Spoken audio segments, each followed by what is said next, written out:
Not being happy at work can take a toll on you, especially mentally. If you're currently in that position, we've got an expert this morning who can help. Author and business coach Andy LaCivita joins us this morning. Thanks so much for being here, Andy. Brian, thanks for having me. Now, your first tip is creating a career development plan. What exactly do you mean by that?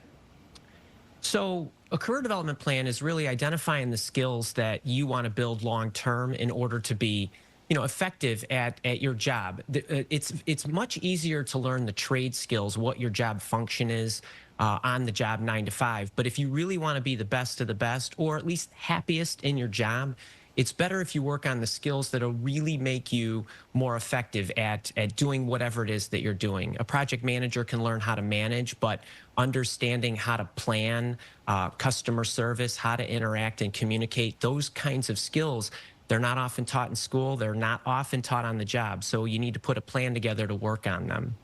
So, Andy, how do you find that balance? Maybe you've kind of been unhappy at work for a while. You've tried to work on things, but you're not sure whether you should stay and try to stick it out or maybe leave on to go to something else. How do you kind of find that answer there?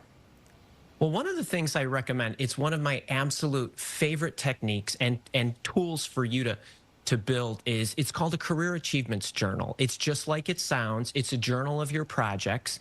And one of the reasons, 20 years of data says one of the biggest reasons people are unhappy is their boss, or they're not building their skills, or more importantly, they're not making an impact or feeling appreciated. And one of the greatest things that you can do is pull this journal together. What are your key projects? What were the problems? What were the solutions? What were your challenges? What were your activities?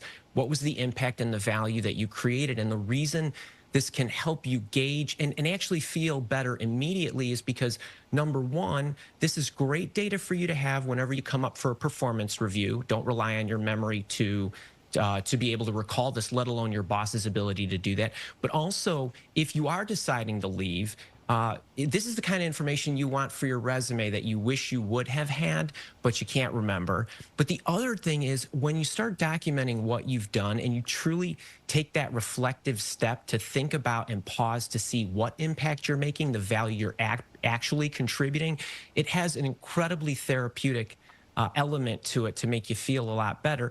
And you can decide based on the feedback you're getting from your employer, whether this is the place for you or whether you need to move on. But either which way, you're going to be armed with that. And Andy, you say one of your tips is maybe volunteering to be on a committee can help employees who aren't happy at their job. How does that help?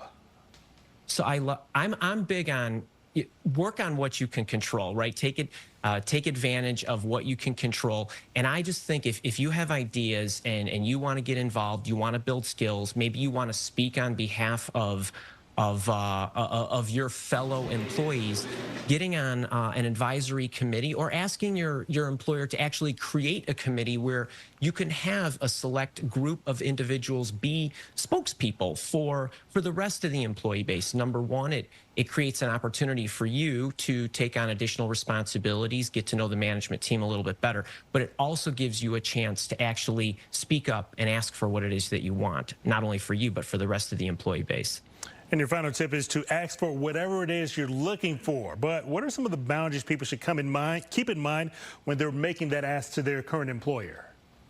So there's certainly sticky things like asking for more money or asking for more projects.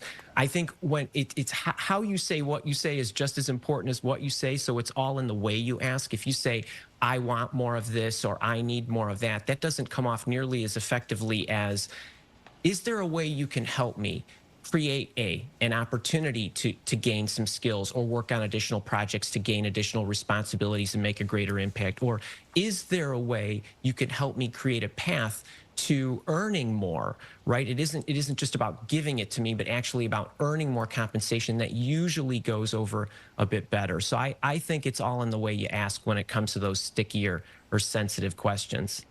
Andy, thanks so much for your time this morning and helping us navigate some of those conversations of not being happy while you're at work. Thanks for your time this morning. Brian, appreciate you much.